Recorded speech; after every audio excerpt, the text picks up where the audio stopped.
Hi പ്രിയമുള്ള സുഹൃത്തുക്കളെ, മഹാരാഷ്ട്രയിൽ സർക്കാർ രൂപീകരണ ചർച്ചകളിലും RSS എഫക്റ്റ് ഉണ്ടാകുമെന്നാണ് കേൾക്കുന്നത്. മഹാരാഷ്ട്രയിലെ മഹായുതി സഖ്യത്തിന്റെ സമ്പൂർണമായ വിജയത്തിന് പിന്നിൽ നാഗ്പൂർ ഇടപെടലും വ്യക്തമാണ്. BJP നേതാവ് ദേവേന്ദ്ര ഫഡ്നാവിസിന്റെ ചടുലമായ നീക്കമാണ് പ്രചരണത്തിൽ RSSനെ സജീവമാക്കിയത്. അടുത്ത കാലത്ത് നിരവധി തവണയാണ് RSS തലവൻ മോഹൻ ഭാഗവതിനെ ഫഡ്നാവിസ് നേരിട്ട് കണ്ടത്.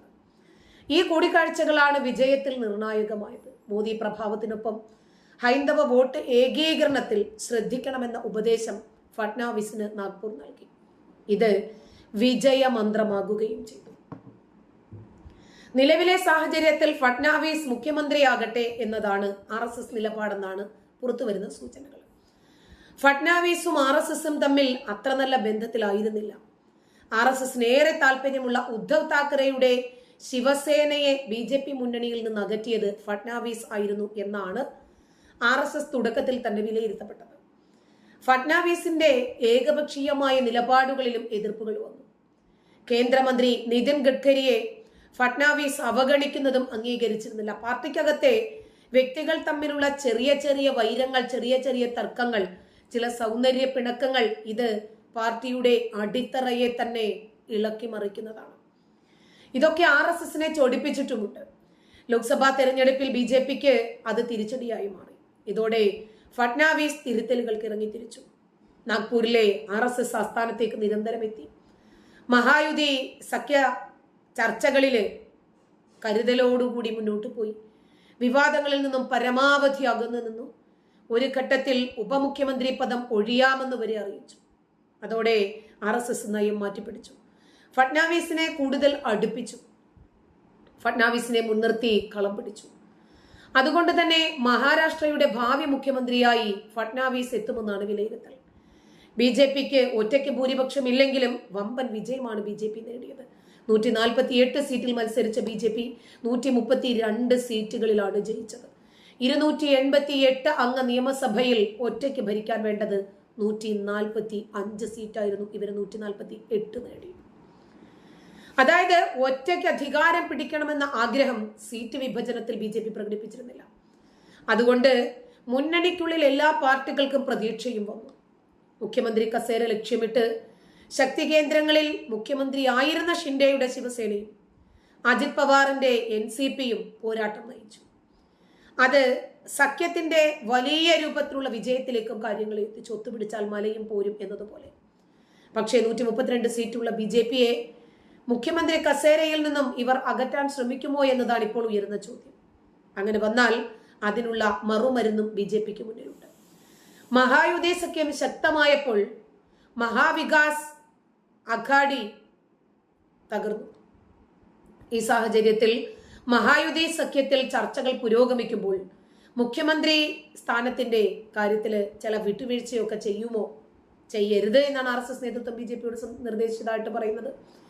മഹായുതി അധികാരത്തിലെത്തുകയും BJPയെ ഏറ്റവും വലിയ ഒറ്റകക്ഷിയായി നിർത്തുകയും ചെയ്ത ദേവേന്ദ്ര ഫഡ്നാവിസിന്റെ അശ്രാന്തമായിട്ടുള്ള പരിശ്രമം അംഗീകരിക്കപ്പെടണമെന്ന് RSS നിലപാട് വ്യക്തമാക്കുന്നുണ്ട്.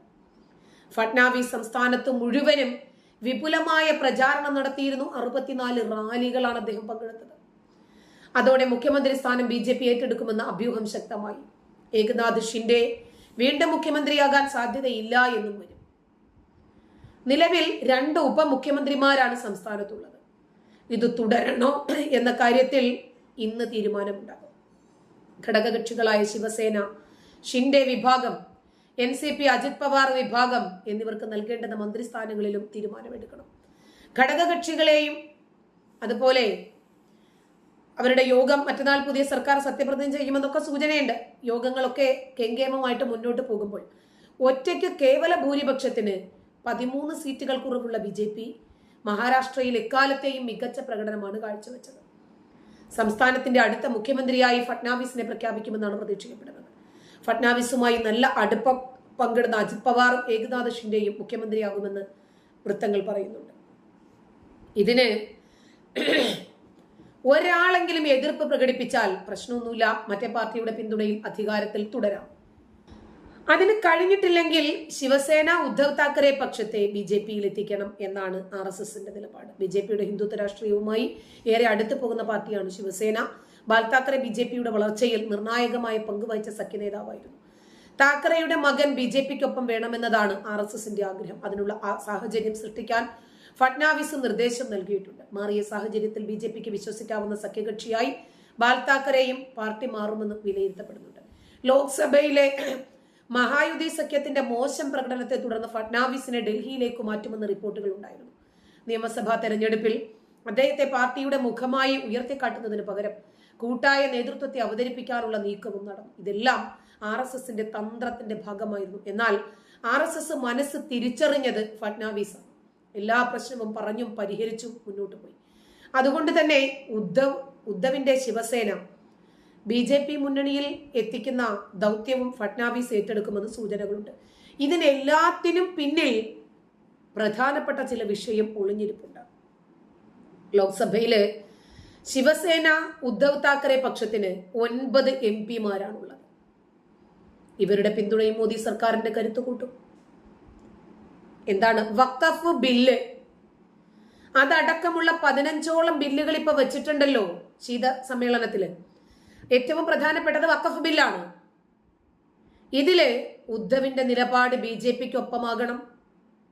ഈ ആഗ്രഹവും RSS മുന്നോട്ട് വെക്കുന്നുണ്ട്. അപ്പൊ ഉദ്ധവ് താക്കറെയുടെ ശിവസേനയ്ക്കും മഹാരാഷ്ട്രയിൽ 20 MLA-മാരുണ്ട്. ഇവരുടെ പിന്തുണ കിട്ടിയാലും മഹാരാഷ്ട്രയിൽ BJPക്ക് സുഖമായി ഭരിക്കാമെന്ന് മാത്രമല്ല, ഉറ്റുനോക്കുന്ന വഖഫ് ബില്ലിന്റെ കാര്യത്തിൽ ഒരു തീരുമാനവുമാണ്. നരേന്ദ്രമോദിയെ സംബന്ധിച്ചിടത്തോളം ഈ രാജ്യത്തിന്റെ നിലനിൽപ്പിനെ ബാധിക്കുന്ന വഖഫ് എന്ന് പറയുന്ന ഈ ഒരു കൊള്ള, ഇതിനെ നിയന്ത്രിച്ചേ മതിയാകും. നിയന്ത്രിക്കുക എന്ന് പറഞ്ഞാൽ അതിന് തടയിടുക തന്നെ വേണം. വഖഫിനെതിരെ രൂക്ഷ വിമർശനവുമായി പ്രധാനമന്ത്രി നരേന്ദ്രമോദി ഇന്നലെ രംഗത്ത് വന്നിരുന്നു. സാമൂഹിക നീതിക്കെതിരാണ് വഖഫ് എന്നാണ് നരേന്ദ്രമോദി പറഞ്ഞത്. വോട്ട് ബാങ്ക് വർദ്ധിപ്പിക്കുന്നതിനു വേണ്ടിയാണ് വഖഫ് നിയമം തന്നെ ഉണ്ടാക്കിയത്. ഭരണഘടനയിൽ വഖഫിന് സ്ഥാനമില്ല എന്നും പ്രധാനമന്ത്രി പറഞ്ഞു. പ്രീണനത്തിനു വേണ്ടി കോൺഗ്രസ് നിയമങ്ങൾ ഉണ്ടാക്കി. പട്ടികജാതി വിഭാഗത്തെ പോലും അവർ കാര്യമാക്കിയില്ല. വഖഫ് ബോർഡ് അതിന് ഉദാഹരണമാണ്. 2014 ഡൽഹിക്ക് സമീപമുള്ള പല സ്വത്തുക്കളും ഒഴിപ്പിച്ച് ഇവർ വഖഫ് ബോർഡിന് വിട്ടുകൊടുത്തു. ഭരണഘടനയിൽ വഖഫ് നിയമത്തിന് സ്ഥാനമില്ല. എന്നിട്ടും കുടുംബത്തിന് വോട്ട് ബാങ്ക് ഉണ്ടാക്കുന്നതിന് വേണ്ടിയാണ് കോൺഗ്രസ് ഈ ഒരു സൗകര്യം തന്നെ ഉണ്ടാക്കിയെടുത്തത്. യഥാർത്ഥ മതേതരത്വത്തിന് വധശിക്ഷ നൽകാനാണ് കോൺഗ്രസ് ശ്രമിച്ചത്. മോദി പറഞ്ഞു, വ്യക്തമായും വഖഫ് ബോർഡ് ഇല്ലാതാക്കാൻ ഞങ്ങളാണ് ഇറങ്ങി തിരിച്ചിരിക്കുന്നത്. തീർച്ചയായിട്ടും അതിനൊരു തീരുമാനം ഉണ്ടാകുക തന്നെ ചെയ്യും. ബഹുദൂരം മുന്നോട്ട് സഞ്ചരിച്ചിരിക്കുന്ന വഖഫ് ബോർഡുമായി നരേന്ദ്രമോദി. ഭേദഗതി ബില്ലെങ്കിൽ ഭേദഗതി ബില്ല്. ന്യൂഡൽഹിയിലെ BJP ആസ്ഥാനത്ത് പ്രവർത്തകരോട് സംസാരിക്കുമ്പോൾ അദ്ദേഹം വ്യക്തമായി ജനങ്ങളെ ബോധവൽക്കരണം നടത്തി. നവംബർ 25-ാം തീയതി മുതൽ ആരംഭിക്കുന്ന പാർലമെന്റിന്റെ ശീതകാല സമ്മേളനത്തിൽ പുതിയ വഖഫ് ബിൽ അവതരിപ്പിക്കാനിരിക്കുമ്പോഴാണ് മോദിയുടെ പരാമർശം. പ്രതിപക്ഷത്തിന്റെ എതിർപ്പ് മറികടന്നാണ് വഖഫ് ബില്ല് ശൈത്യകാല സമ്മേളനത്തിൽ തന്നെ അവതരിപ്പിക്കാൻ കേന്ദ്ര സർക്കാർ തീരുമാനിച്ചിരിക്കുന്നത്. സ്വാഗതം.